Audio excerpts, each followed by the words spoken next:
सेन नमः श्रीमज्जिनेन्द्राय नमो विमलसिन्धवे नमो गुरुवरेण्याय नमः सन्मतिसिन्धवे नत्वा श्रीकुन्दकुन्दार्यं जिन्वाणी सरस्वतीं क्रियते स्वल्पबोधेन लिङ्गपाहुडवृत्तिका श्रीकुन्दकुन्दाग्रयति सरस्य क्रतिवरेण्या भुवि लिङ्गपाहुडं तदीयटीकां श्रमणप्रबोधिनी करोमि भक्त्या सुरवाचि संस्कृते नमो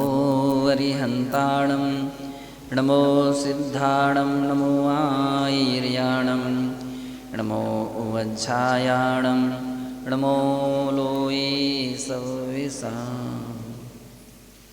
जय बोलिए अनंतानंत सिद्ध परमेष्ठी भगवान की, देवाधिदेव श्री ऋषभनाथ भगवान की, विश्ववंदनीय श्री 24 तीर्थंकर भगवान की, परम पूज्य आचार्य श्री कुंद कुंद देव की, परम पूज्य वात्सल्य रत्नाकर गुरुदेव आचार्य श्री विमल सागर जी मुनि महाराज की, परम पूज्य तपस्वी सम्राट गुरुदेव आचार्य श्री सन्मति सागर जी मुनि महाराज की, अहिंसामय जैन धर्म की,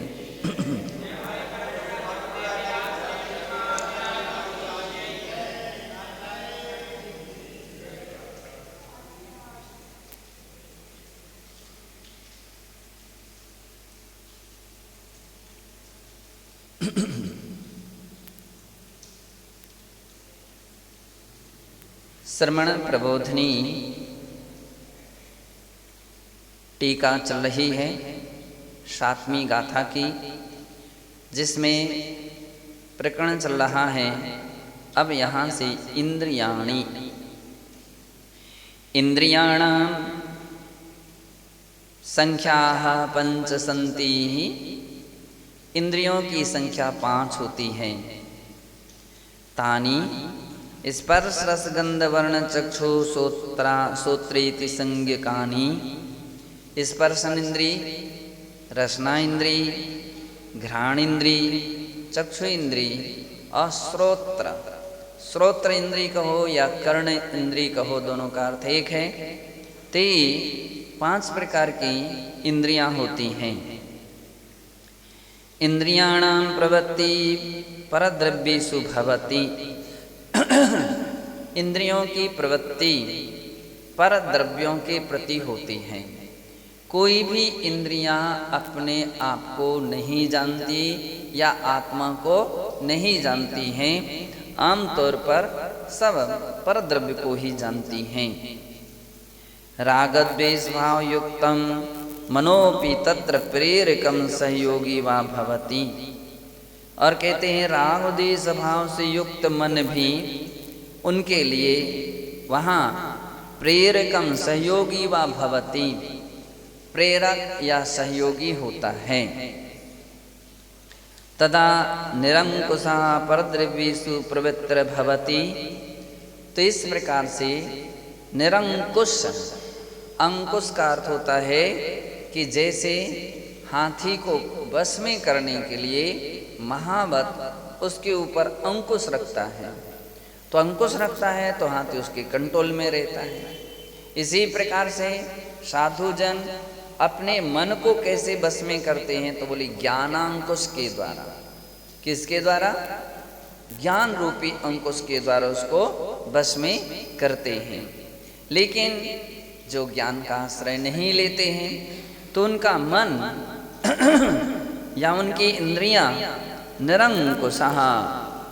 निरंकुश होकर के परद्रव्येषु प्रवृत्तिर भवति, उनकी परद्रव्यों की ओर प्रवृत्ति होती है। इंद्रिय प्रवृत्ति बसात काम भोगादिषु अनुरक्तः श्रमणः श्रमणोचित धर्माचरणादितः प्रमाद्यति इत्यतः इंद्रियाणां प्रमाद रूपत्वं विज्ञेयम्।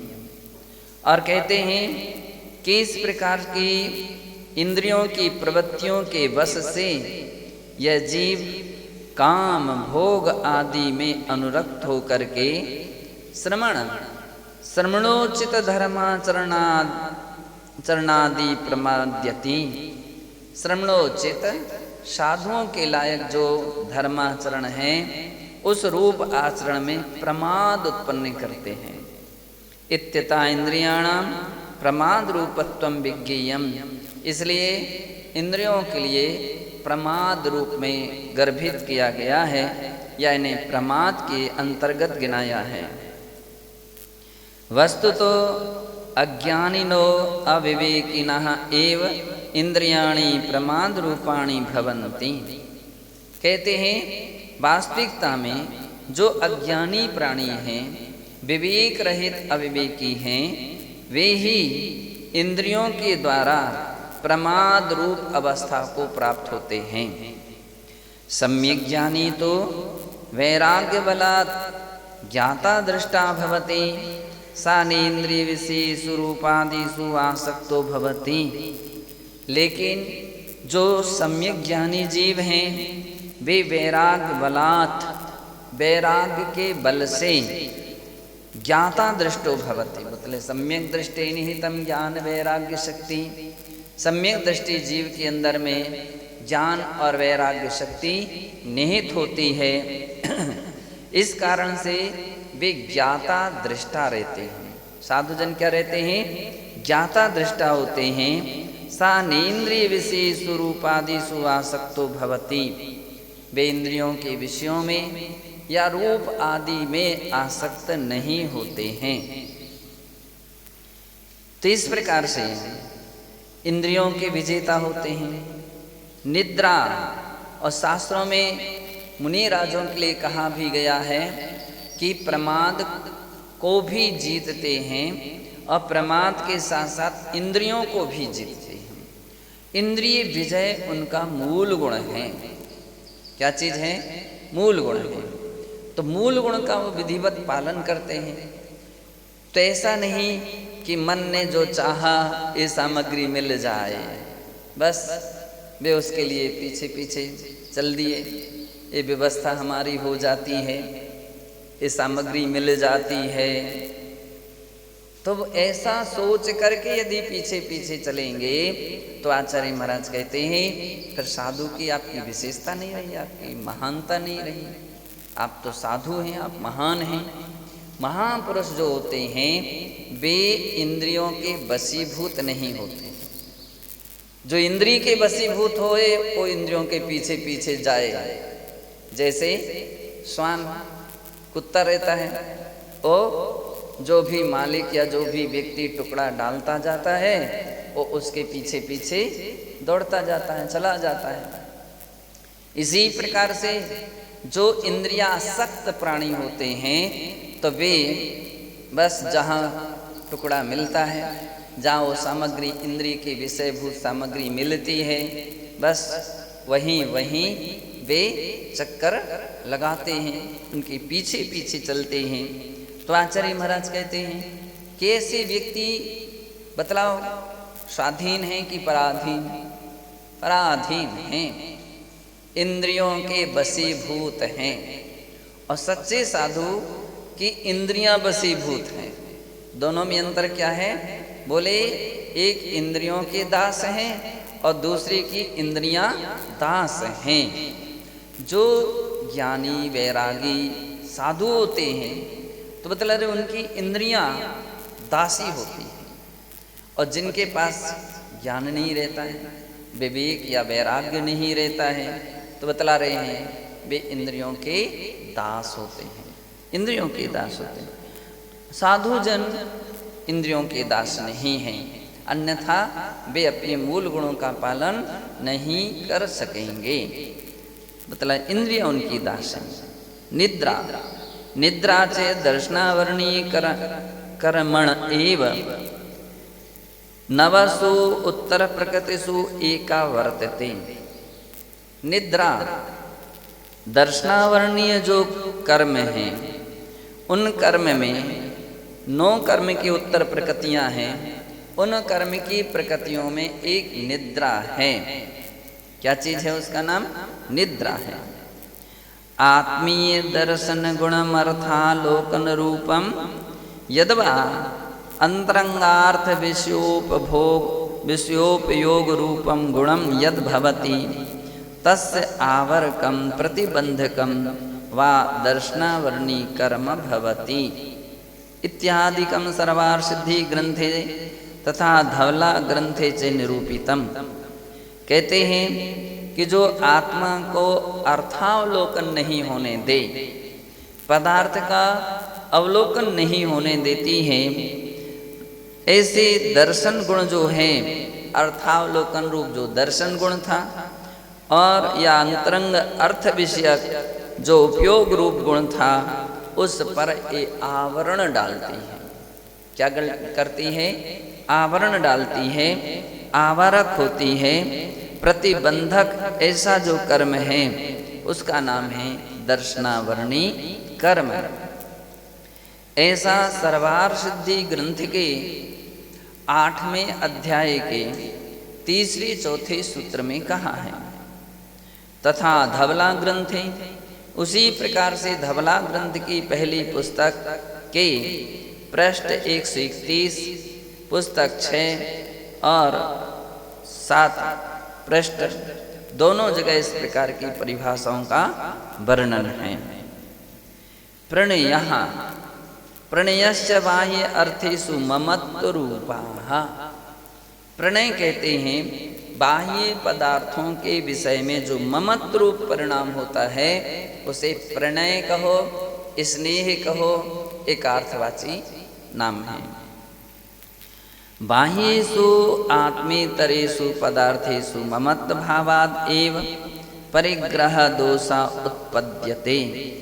कहते बाह्य जो कि आत्मेतर पदार्थ हैं, आत्मा से भिन्न पदार्थ हैं, उनमें ममत्व भाव के कारण ही परिग्रह दोष उत्पन्न होता है, परिग्रह भाव उत्पन्न होते हैं। और परद्रव्य गति ही मिथ्यात्व संसूचिकापि भवति।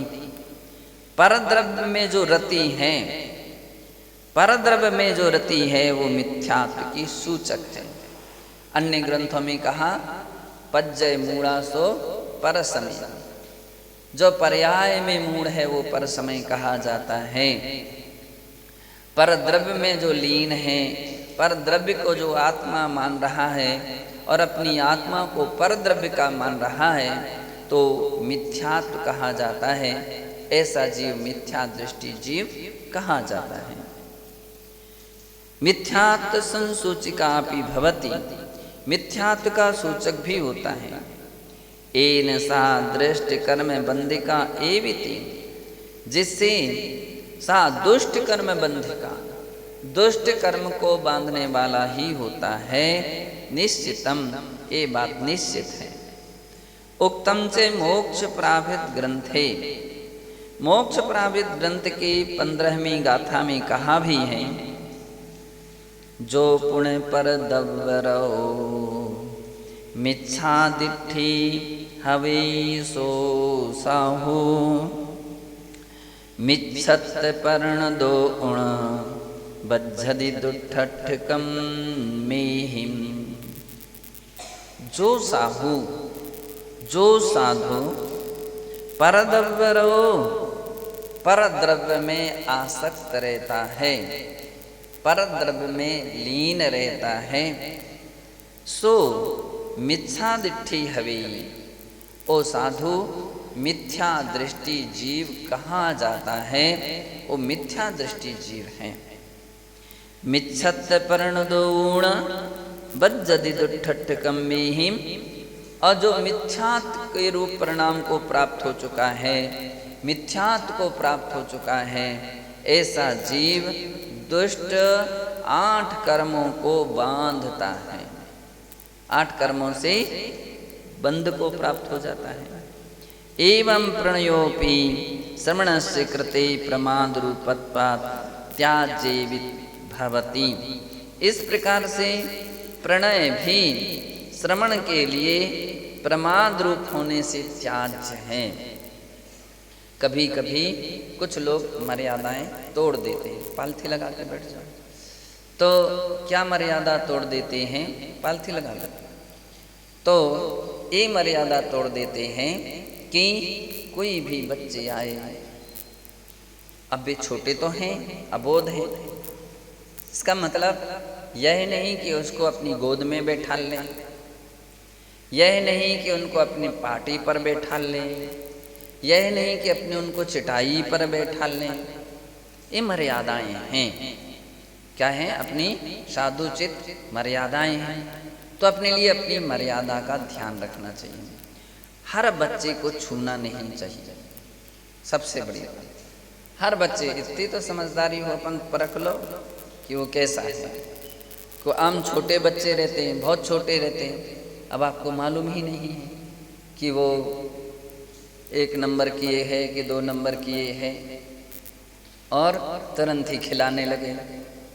तो बतला रहे हैं कि इतनी मर्यादा रखना चाहिए, इतना विवेक रखना चाहिए, इतने प्रमाद में आसक्त नहीं हो जाए कि चाहे जिसको छूने लग जाए और अपनी मर्यादा तोड़ने लग जाए। तो बतला रहे हैं कि जिसके पास विवेक नहीं होता है, जिनके पास ज्ञान नहीं होता है, वे इस प्रकार के कृत्य कर लेने लगते हैं और उन्हीं हाथों से फिर शास्त्र छू लेते हैं, उन्हीं हाथों से अन्य कार्य धर्म कार्य करने लगते, माला फेरने लगते हैं, जबकि हो सकता है वो अशुद्ध हो, अमर्यादित हो। तो इस बात के लिए ध्यान रखना चाहिए। तो कह रहे हैं कि इस प्रकार के प्रमाद को त्यागना ही चाहिए। कालस्यादिकम, और कहते हैं क्रोध मान माया लोभानाम तीव्रोदय जायमाना चित्तस्य क्षोभ एव कालुष्यम। कलुषता का लक्षण दिया। कलुषता किसे कहते हैं? कालुष्यता किसे कहते हैं? तो बोले क्रोध मान माया लोभ के तीव्रोदय, तीव्र उदय में जायमाना चित्तस्य क्षोभा, उत्पन्न होने वाला चित्त का क्षोभ। क्षोभ यानी जो संक्लेशित परिणाम हैं, आवेग रूप परिणाम हैं, कसाय रूप परिणाम हैं, आचार्य महाराज कहते हैं उसका ही नाम कालुष्यता है। जब व्यक्ति के अंदर में क्रोध उत्पन्न हुआ, और क्रोध उत्पन्न होता है तो नियम से वो परिणामों को संक्लेशित करता है। यूं कहें संक्लेश दशा में क्रोध उत्पन्न होता है, विशुद्धि में क्रोध नहीं होता है। परिणामों में संक्लेशता है कि क्रोध उत्पन्न हो गया। क्रोध उत्पन्न हुआ तो संक्लेशता भी होगी, विशुद्धि समाप्त हुई। अभिमान जगा, तो अभिमान जगा तो कैसा रहता है? बोले संक्लेशता में अभिमान जगता है। नियम से संक्लेशता होगी तभी अभिमान जगेगा। अभिमान जब भी जगेगा तो संक्लेशता के साथ जगेगा, विशुद्धि के साथ नहीं जगेगा। मायाचारी, छल, कपट जब भी होंगे तो किस में होंगे? संक्लेशता में होंगे। संक्लेशता होगी तो इस प्रकार के छल कपट होंगे। संक्लेशता ना हो, विशुद्धि भाव होगा तो छल कपट नहीं होंगे। इसी प्रकार से लोग भाव जब भी आते हैं तो संक्लेशता के साथ आते हैं। तो इसलिए आचार्य महाराज ने यहाँ पर कहा कि इसी तीव्र उदय से उत्पन्न होने वाला जो चित्त की संक्लेशता है उसका नाम क्षोभ है, उसको कालुष्य कहते हैं। कालुष्य परिणति अशुभ भाव रूपा, और कालुष्यता का नाम अशुभ भाव है। ऐसे कलुषता शुभ का नाम नहीं है, अशुभ है। तो अशुभ भाव का नाम कालुष्य है। द्रव्य भाव पापाश्रय निमित्त भूत रूपा भवति, और ये अशुभ परिणाम जो है या अशुभ भाव हैं ये द्रव्य पाप कर्म के आश्रय और बंध के निमित्त भूत कहे गए हैं, अकारण कहे गए हैं कि जब व्यक्ति के परिणाम संक्लेशित होंगे, कसाय रूप होंगे, अशुभ होंगे, तो नियम से पाप कर्म का आश्रय बंद होगा। कसाय के उदय में पुण्याश्रय नहीं होता है। कसाय का उदय क्या करता है? अशुभ आश्रय उत्पन्न कराता है, पाप कर्म का आश्रय बंद कराता है। इसलिए आचार्य कहते हैं ये पाप कर्म के आश्रय के कारणभूत हैं। एवं विषय सेवनाय तीव्रेच्छा विषय लोलता भवति। विषय सेवन करने के प्रति जो तीव्र इच्छा लोगों में होती है उसका नाम है विषय लोलसा। विषय लोलसा ऐसापि द्रव्य पापाश्रवे निमित्त भूतिर्भवति। और यह विषय लोलुपता भी द्रव्य पाप कर्म के आश्रय में निमित्त भूत होती है, कारण है। ऐसा श्रवणम प्रमाद्य चारित्र मार्ग भ्रष्टम करोति एवं। इस प्रकार के श्रवण प्रमाद रूप से चारित्र मार्ग से भ्रष्ट, चारित्र मार्ग को भ्रष्ट करते हैं। उक्तम च मोक्ष प्राभित ग्रंथे, मोक्ष प्राभित ग्रंथ की 67वीं गाथा में कहा भी है। अपाणाउण नरा के सभाव भाव भट्ठा हिंडन्ति चाउरंगम विशेषो विमोहिया मूढ़ा।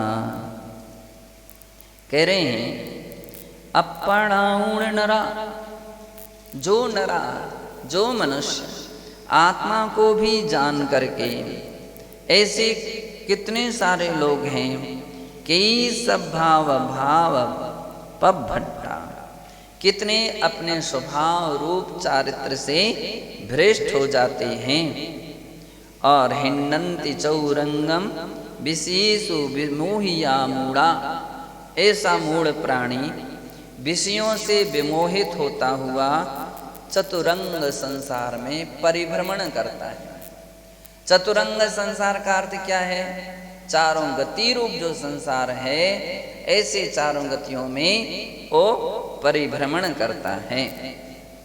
किंच परपरितापहा, और कह रहे हैं किसी दूसरे को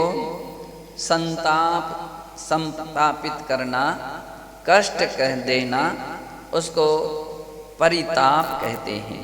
पर परिताप अन्य जन संताप करणम वा, अन्य जनों को जो संतापित करना, तथा परापवाद पर निंदा वा, दूसरों का अपवाद करना। अपवाद अपने शास्त्र में आया है, क्या बतलाते हैं कि केवली श्रुत संग धर्म देवा वर्णवादो दर्शन मनुष्य। अपवाद कहो अवर्णवाद कहो, दोनों का अर्थ एक है। तो किसी निर्दोष पर दोष लगा देना, इसका नाम है अवर्णवाद। इसको क्या बोलते हैं? अवर्णवाद। अवर्णवाद कहो या अपवाद कहो, दोनों का अर्थ एक है। सीता जी के पूर्व भव में जो कहानी मिलती है कि एक बार ऐसा प्रसंग आ गया कि उन्होंने किसी मुनि और आर्यिकाओं के ऊपर अपवाद कर दिया, दोष लगा दिया। और उस दोष का परिणाम क्या निकला? तो बोले 14 वर्ष तक बिछोह रहा उनका, या उनके ऊपर ही अपवाद लगाया गया। तो इस प्रकार का ऐसा शास्त्रों में उल्लेख मिलता है कि अपवाद, जबकि सीता ने मुनिराज, तो मुनिराज थे, उन्होंने उनके द्वारा कोई ऐसी गलती नहीं हुई थी। तो आचार्य महाराज कहते हैं कि परापवाद करना, अवर्णवाद करना दर्शन मोहनी कर्म के आश्रय बंध का कारण है। बहुत सारे संसार में ऐसे लोग होते हैं जिनके लिए ईर्षा भाव रहती है। क्या रहती है? ईर्षा, बैर, विरोध। अब कल्पना कर लीजिए, बैर किसको हो सकता है? आमने सामने कोई हो तो उसको बैर हो जाता है ना। लेकिन आमने सामने ना हो तो इसका मतलब है ईर्षा। तो ईर्षा भाव जब व्यक्ति के अंदर में जगता है तो वह एक दूसरे के लिए अपवाद करने के लिए तैयार हो जाता है, उसमें रुचि लेता है, उसमें खुशी मनाता है, मैंने बहुत अच्छा किया है, ऐसा करता है। लेकिन ये भूल जाता है कि इससे हम दर्शन मोहनी कर्म का आश्रय बंद कर रहे हैं। दर्शन यानी भगवान को भी वह नहीं छोड़ता। देव, शास्त्र, गुरु, केवली, श्रुत, संग, धर्म, देव। कहते हैं भैया पहली बात तो ईर्षा ही नहीं रखना चाहिए, अपना शुद्ध मन बनाना चाहिए। आप अपने आप को देखना चाहिए, अपनी चर्या देखना चाहिए, अपना आचरण देखना चाहिए। और यदि दिखे किसी की गलती तो उसको जाकर के समझाओ, तो उसका आप भला करने वाले कहलाओगे। और आपने न ऐसा कुछ भी नहीं किया तो दूसरे का अपवाद करना शुरू कर दिया, दूसरे की निंदा करना शुरू कर दिया, तो ऐसा व्यक्ति जो अपवाद करता है, निंदा करता है, तो क्या दूसरे का जिसकी मिस्टेक है वो कि उसकी भलाई हो जाएगी क्या?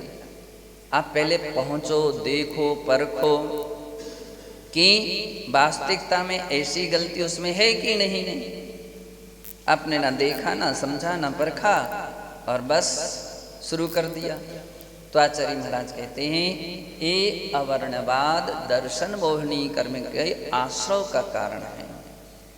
दर्शन मोहिनी का अर्थ है मिथ्यात्व, उसके लिए मिथ्यात्व कर्म के आश्रय बंध का कारण होता है।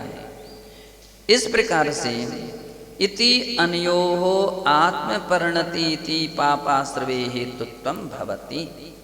और इस प्रकार की जो दोनों रूप जो परिणति है, द्रव्य रूप और भाव रूप परिणति, यह पाप कर्म के आश्रय का हेतु होती है। संज्ञा चतुष्कम तीव्र मोह विपाक प्रभावाः। संज्ञा, संज्ञा भी अशुभ कर्म के आश्रय बंध का कारण है। तो ले संज्ञा किसे कहते हैं? तो जो तीव्र मोह के विपाक से उत्पन्न होती है उसका नाम संज्ञा है। यद्वा असाता वेदनी कर्मोदयापादित, असाता वेदनी कर्म के उदय से प्राप्त होने वाली आहारादि विषयाभिलाषा संज्ञा पदेने अभिधीयते। तो कह रहे हैं असाता वेदनी कर्म के उदय से होने वाली जो आहार आदि के विषय में अभिलाषा उत्पन्न होती है कि मुझे ये सामग्री मिले, कहाँ मिलेगी, कैसे मिलेगी। जब आहार संज्ञा जगती है तो व्यक्ति इस विषय में चिंतन में डूब जाता है, उसके मन में बार बार विचार आते हैं और उसी में ध्यान जाता है कि सामग्री कहाँ मिलेगी, कैसे मिलेगी, क्या करना पड़ेगा, क्या नहीं करें कि जिससे मुझे वो सामग्री मिले।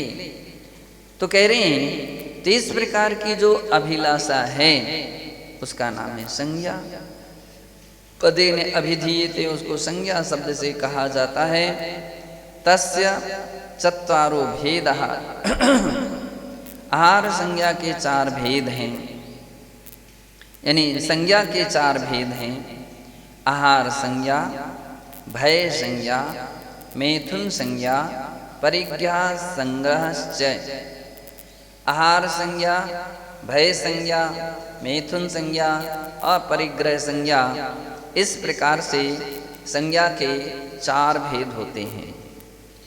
आहारे विशिष्टान्नादौ तत्सेवना वांछा वा जागर्ति सहार संज्ञा भवति। कहते हैं आहार में जो विशिष्ट अन्य आदि है, व्यंजन आदि सामग्री हैं, उसकी सेवन करने की जो इच्छा जागृत होती है उसका नाम क्या है? आहार संज्ञा। ऐसा संज्ञा बाह्यो विशिष्ट आहार से दर्शनीन। यह संज्ञा कैसे उत्पन्न होती है? तो बोले बाहर के ऐसे विशिष्ट सामग्री के देखने से आहार संज्ञा जागृत होती है। गोम्मट सार जीव कांड में एक गाथा आई है, उसमें कहा है आहार दंसणेन तस्व जोगेण ओम कोठाय वेदोस्दीर्णाय आहार संगा हवदि चतुधा। अर्थात आहार दंसणेन, आहार संबंधी सामग्री को देखने से। इसलिए कहा जाता है कि साधुजन अगर कभी बाजार से निकलें और विशेष करके ऐसी दुकानों से निकलें जिसमें खाने पीने की सामग्री बिक रही हो, तो कहते हैं कि उस ओर दृष्टि मत ले जाओ, नीचे दृष्टि करते हुए निकलो। क्यों? कह रहे हैं आहार दंसणी ने ऐसी सामग्री के देखने से इच्छा शक्ति जागृत हो सकती है, आपका मन विचलित हो सकता है। बाहर से आप खाएं या ना खाएं, लेकिन मन तो मन है और मन बहुत जल्दी प्रभावित हो जाता है। तो मन में ऐसे भाव जागृत हो सकते हैं जो सामग्री देखता है। इसलिए कहा गया चौके में भी जाओ तो अपन जो थाली देखते हैं वो किस लिए देखते हैं? केवल इसलिए कि हमारी जो वस्तु का त्याग है। श्रावक थाली दिखाते हैं तो इसलिए दिखाते हैं कि इस वस्तु का त्याग है, तो उसके लिए अलग करा देते हैं। और वो समझ जाता है कि महाराज का अमुक सामग्री का त्याग है। बाकी आइटम देखने के लिए नहीं अपन लोग थाली देखते हैं।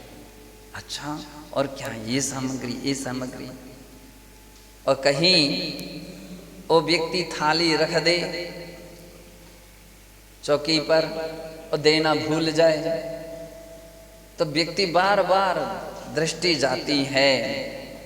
कतिपय लोगों का देखा जाता है कि थाली की ओर बार बार चेहरे जाते हैं, दृष्टि जाती है। इसका मतलब क्यों जा रही है? क्यों जा रही है? बोले आहार संज्ञा जागृत है, इसलिए बार बार दृष्टि जाती है। और जब कोई कंट्रोल ना हो तो व्यक्ति इशारे भी करने लगता, वो सामग्री उठाओ। और जब ये भी कंट्रोल में ना आए तो कोशिश करता है। कितने लोगों के तो कभी मुंह नहीं खुल जाए, वहां दोष उत्पन्न हो रहा है, दोष उत्पन्न हो गया। और ऐसी सामग्री नहीं मिली तो परिणाम संक्लेशित होते हैं। तरह तरह के भाव उत्पन्न होने लगते हैं कि ऐसा व्यक्ति है कुछ जानते ही नहीं है, कुछ समझते ही नहीं है। जब जानते ही समझता नहीं तो क्यों आ गया, क्यों आहार दे रहा है? ये तो उसका क्षयोपशम है और उसकी भावना है। तुम्हारे कहने से तो थोड़ी कुछ होता है। तो उसकी भावना थी, उसके भाव थे। अब जितना ज्ञान था उतना था। तो कहते हैं ऐसे कभी परिणाम नहीं आना, मन में लाना चाहिए। ऐसे परिणाम नहीं लाना चाहिए। हर व्यक्ति अच्छे से अच्छा आहार कराना चाहता है, जो कुछ भी तैयार किया है सब कुछ देना चाहता है। अब ये बात अलग है कि उसका ध्यान ना गया हो, भूल जाए, ये उसकी भूल हो सकती है। तो इसलिए अपने लिए उसके लिए कहीं आंखें दिखाना, कहीं डांटना, कहीं क्रोधित होना, तैसी प्रतिक्रिया नहीं करना चाहिए। कह रहे हैं आहार दंशन मत देखो बार बार थाली, ना अपनी थाली देखो और ना दूसरे की थाली देखो। बहुत सारे लोग दूसरे की थाली, उनकी थाली में क्या रखो, हमारी थाली में क्या रखो। उनकी थाली में ये सामग्री रखी गई और हमारी थाली में नहीं रखी गई। उनके लिए सामग्री दिया जा रहा है, हमको नहीं दी जा रही है। अब उसका पुण्य आपका पुण्य नहीं है, तो आप बुला नहीं सकते।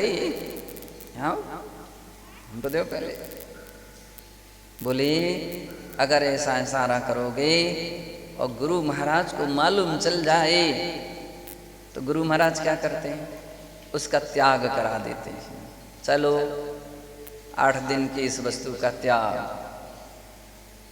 4 दिन के लिए इस वस्तु का त्याग। तुम मांग रहे थे, तुम इशारा कर रहे थे,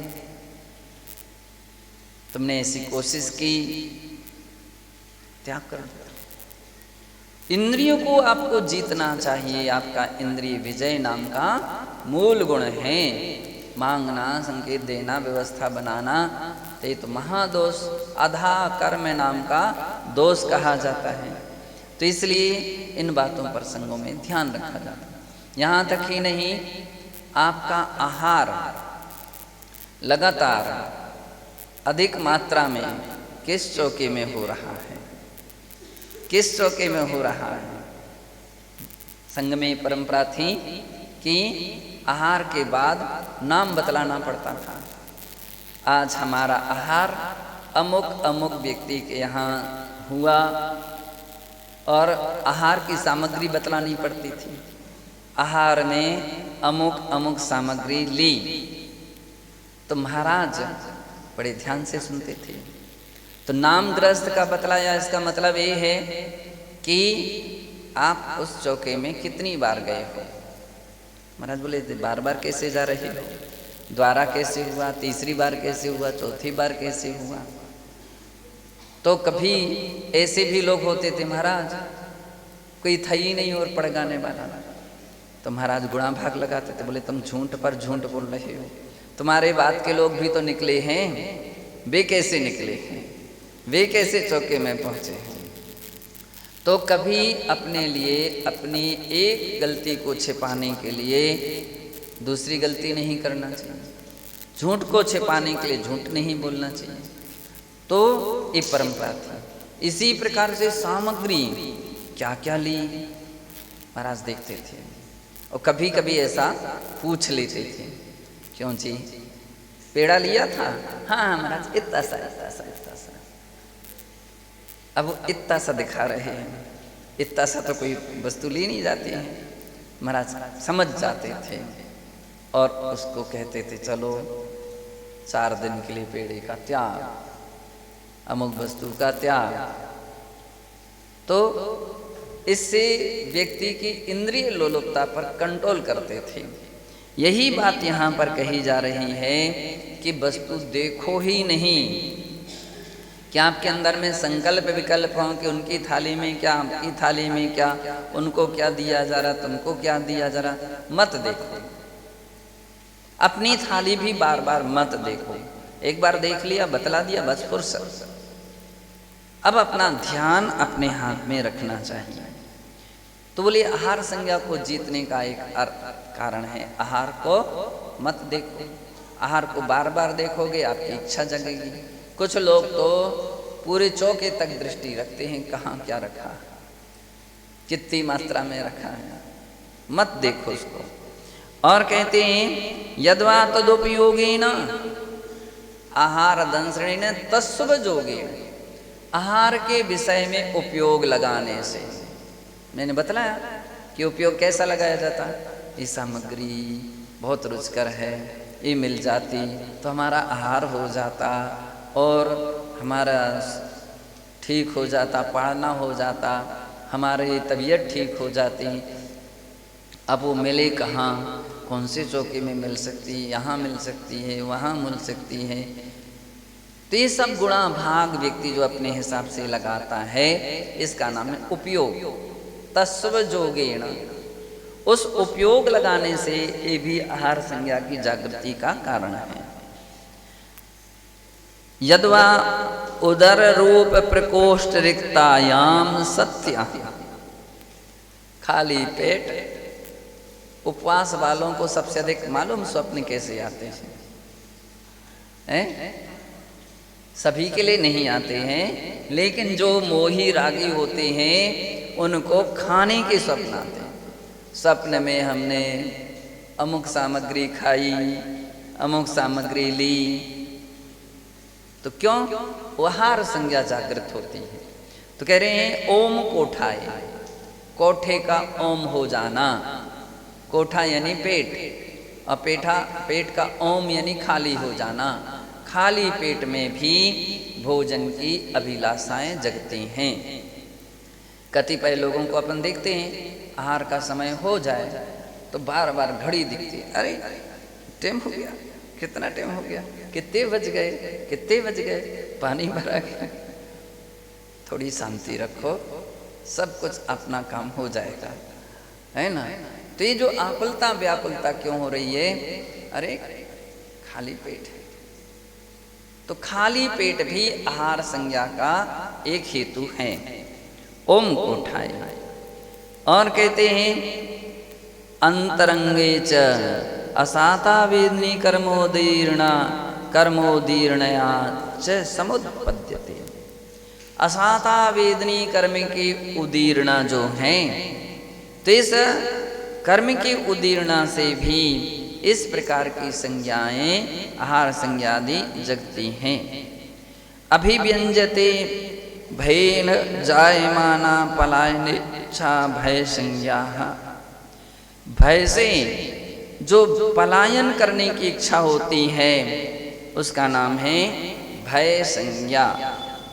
ऐसा बाह्य अति भीम दृश्य दर्शनेन यद्वा तद विषय कोपयोगेन विषय उपयोगेन यद्वा सक्तो क्षीणायाम सत्याम अंतरंगे च भय कर्मोदीर्णया च समुत्पद्यते। भय संज्ञा की भी यही परिभाषा दी है। अयि दंसणेन, अयि भीम दंसणेन तस्व जोगेण ओम सत्ये। और कहते हैं ओम सत्य भय कम्मोदीर्णाये भय संगाहवदि चतुथा। अर्थात भीम दर्शन, भयानक डरावने ऐसे पदार्थों को देख करके बतलाते व्यक्ति को भय उत्पन्न होता है।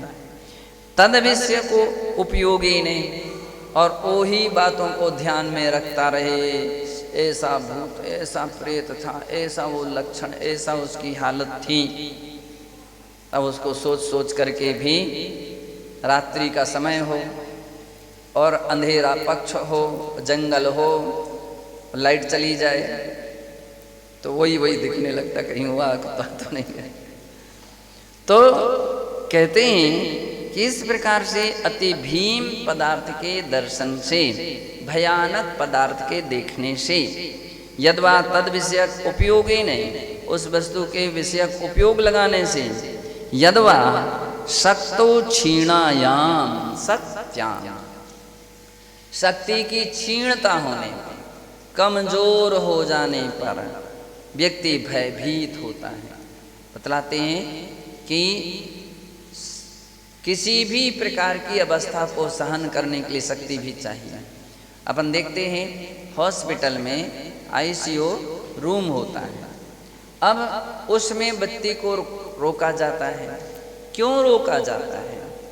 शोरगुल नहीं है, शोरगुल से उसको बेचैनी हो रही है, आवाज़ से घबराहट हो रही है, इतना कमज़ोर हो चुका है, इतना कमज़ोर हो चुका है कि ऐसी उसकी परिस्थिति हो जाती है।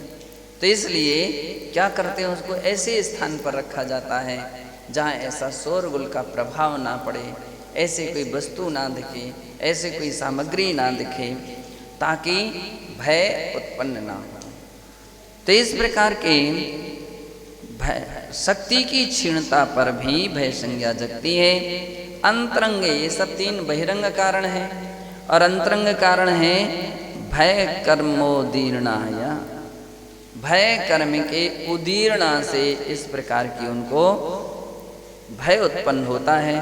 तो ऐसा अपन समझ करके इन संज्ञाओं से बचने की कोशिश करना चाहिए। ओम नमः सिद्धि।